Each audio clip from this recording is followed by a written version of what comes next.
গাড়ী চলাবৰ কাৰণে যেনেকৈ লাইসেন্স লাগে লাইসেন্স হ'লে গাড়ী আৰাম কৰি চলাব পাৰে কোনো পুলিচে নধৰে ৰাস্তাত তেনেকৈ এটা মানুহৰ কাৰণে এটা জীৱনত বিদ্যা লাগে বিদ্যা মানে নিজক জানা বিদ্যা হে আত্মক জানা বিদ্যা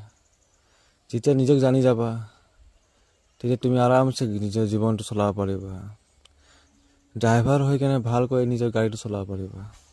আত্মা হৈ ভালকৈ নিজৰ শৰীৰটো চলাব পাৰিবা নিজৰ শৰীৰটো চলাব পাৰিলে তুমি ভাল মানুহ হ'ব পাৰিবা এটা শান্তি জীৱন চলাব পাৰিবা যদি নিজক জানা তেতিয়াহে যদি নিজক নাজানাহে তেনেহলে কেনেকৈ চলাবা তুমি নিজকো নাজানা তুমি নিজৰ শৰীৰটো নাজানা জীৱনটো কেনেকৈ হ'ব ভাবিছো